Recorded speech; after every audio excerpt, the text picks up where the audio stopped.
कबीर के काव्य में प्रयुक्त उलट भाषियां, ये प्रश्न आता है। कबीर के काव्य में उलट भाषियां, उलट भाषियां क्या होती है, इस पर भी चर्चा करते हैं। कबीर के काव्य में उलट भाषियां,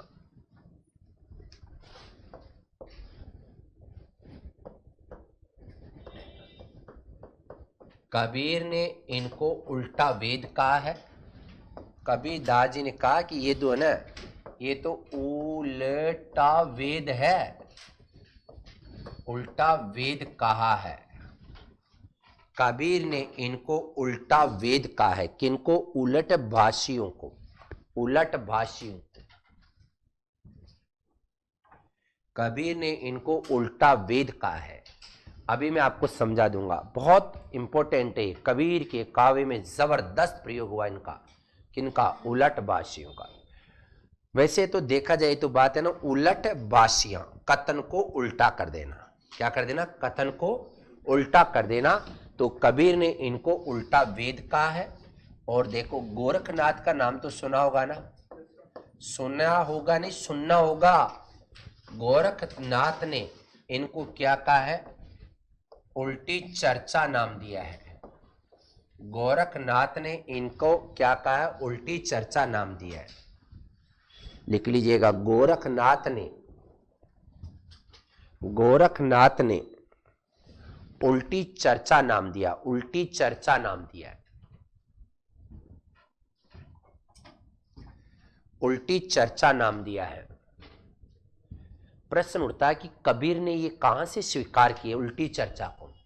तो मैं पढ़ा चुका हूं, पहले भी लिखा चुका हूं, जब मैंने सिद्ध और नाथ साहित्य पढ़ाया था। तो लिखिएगा, सिद्ध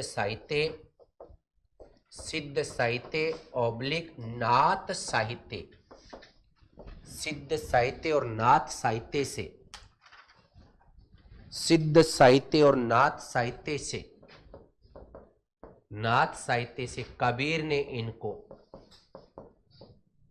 स्वीकार किया है, स्वीकार किया है।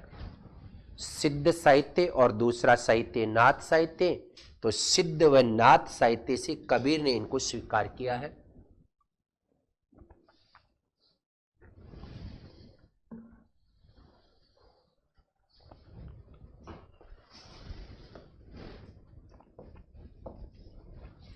अब आप सोचेंगे कि दोनों में से अगर परीक्षा में आ जाए कि सिद्ध या नाथ साहित्य से, तो गूढ़ उक्तियां और उलट भाषियां नंबर 1 पे सिद्ध साहित्य से, नंबर 2 पे नाथ साहित्य से। ज्यादा मात्रा में उलट भाषियां ग्रहण किए कबीरदास जी ने। कहां से? सिद्ध साहित्य से। इसलिए आपको एक बात और बताई थी मैंने कि संत काव्य धारा का दार्शनिक आधार, संत काव्य धारा की परिचयात्मक भूमि का आधारभूत सामग्री है ना, वो कौन सी थी? सिद्ध, नाथ, जैन, बौद्ध, वैष्णव, वहां से बनकर आगे चलकर क्या बन गए? वो संत बन गए। तो सिद्ध और नाथों से कबीर ने इनको ग्रहण किया, उलट भाषियों को। प्रश्न उठता है कि है क्या? ये क्या है? बता रहा हूं।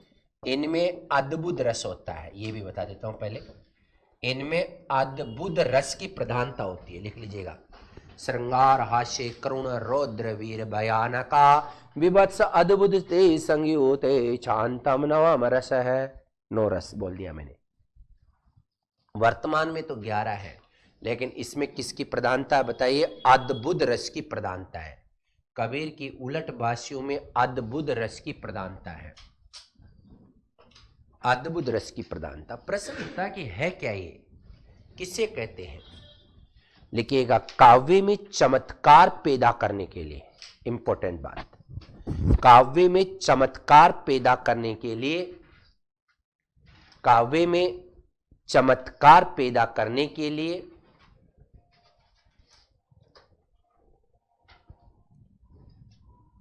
काव्य में चमत्कार पैदा करने के लिए इनकी आवश्यकता पड़ी। काव्य में चमत्कार पैदा करने के लिए इनकी आवश्यकता पड़ी।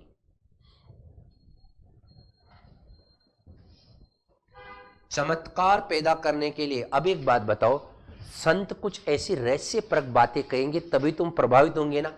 सीधी सीधी बातें कह देंगे संत लोग, तो बताइए हम प्रभावित होंगे क्या?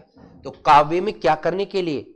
चमत्कार पैदा करने के लिए किसकी आवश्यकता पड़ी? उलट भाषियों की। लेकिन संत कवियों ने लोक दृष्टि से विपरीत, संत कवियों ने लोक दृष्टि से विपरीत, लोक दृष्टि से विपरीत अर्थ, लोक दृष्टि से विपरीत अर्थ को प्रकट करने,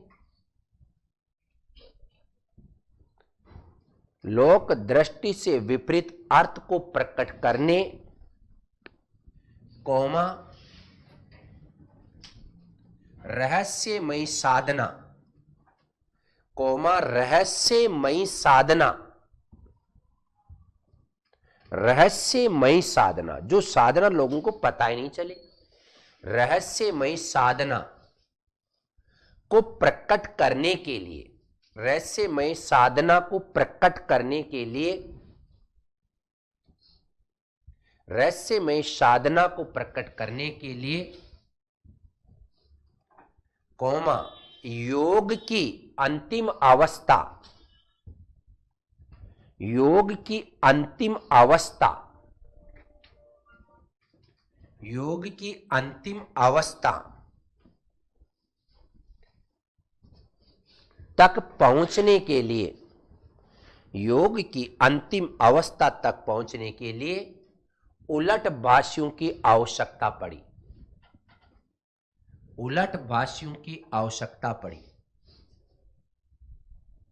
उलट भाषियों की आवश्यकता पड़ी, जिन्हें संत लोग, जिन्हें संत लोग, जिन्हें संत लोग प्रतीकों, बिंबों, मिथकों,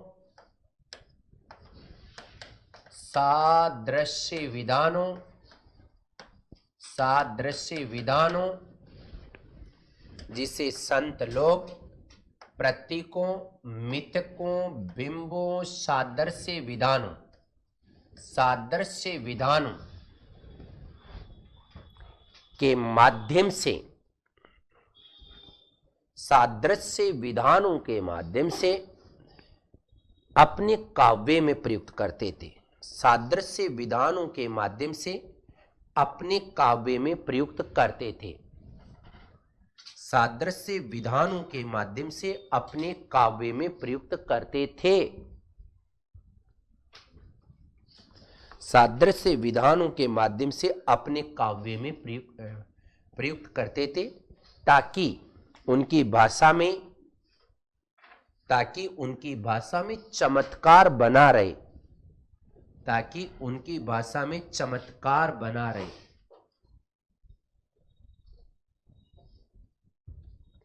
ताकि उनकी भाषा में क्या बना रहे? चमत्कार।